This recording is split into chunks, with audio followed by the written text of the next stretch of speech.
If you're living off campus this year, what we're about to tell you is going to be a massive help. It can be very different to living in student accommodation. You have to be more independent and aware of the rules of what living in a community brings. We've been there, done that, and made all the mistakes so that you don't have to. So we're going to tell you everything you need to know to have the best time off campus. Unfortunately, student houses are a bit of a target for thieves, as they're often full of laptops, phones and other expensive stuff.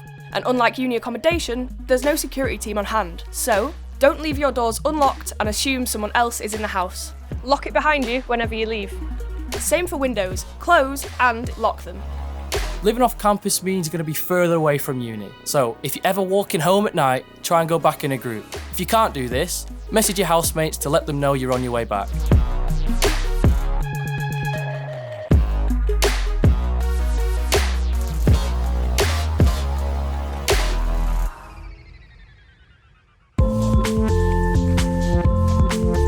It can sometimes be a bit of a hassle bringing your car to uni, plus it's not great for the environment. There's loads of great alternatives like buses, bikes and taxis if you do need to get around. If you do want to bring your car to your uni house, you'll first need to check if you need a parking permit. Speak to your landlord or letting agent or search on the council website. To get a parking permit, you're going to need proof of where you live and proof that you own the car. So that's usually your tenancy agreement and your V5C logbook, or insurance documents that show your address.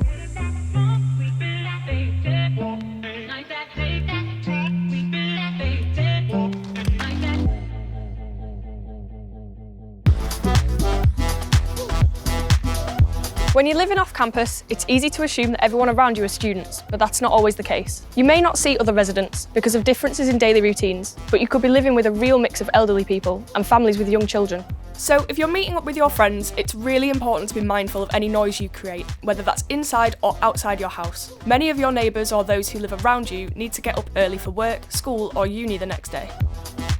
Like everyone in the community, you've also got a right to live somewhere without being disturbed by noise. Generally speaking, any noise that stops you enjoying your time in your home is considered an issue, with loud noise after 11 PM at night a particular concern.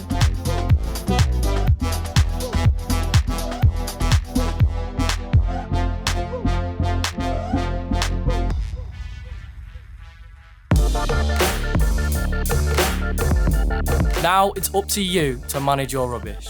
So make sure you know which is your bin day by looking on the council website. Put the right bin out the evening before, and when it's empty, bring it back in. This stops them blocking the path from pushchairs and people in wheelchairs. Try not to overfill your bin, otherwise the council won't take it and you'll be stuck with rubbish that's difficult to get rid of. It also attracts rats, something you definitely don't want.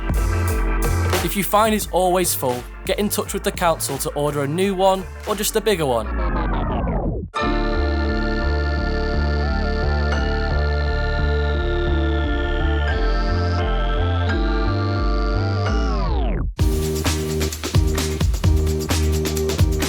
Living in a house at uni can be stressful.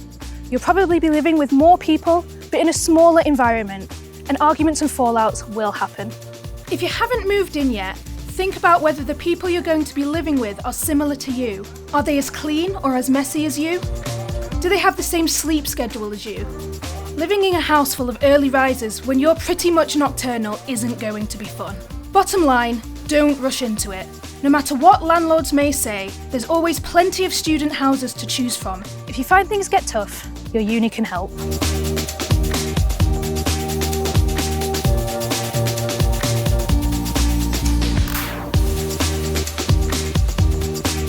Living off campus is awesome. It's a great opportunity to be really independent and have quite a different uni experience from first year. But it's really important to be aware of the differences between living in uni accommodation and living in the community so that you can have the best experience possible.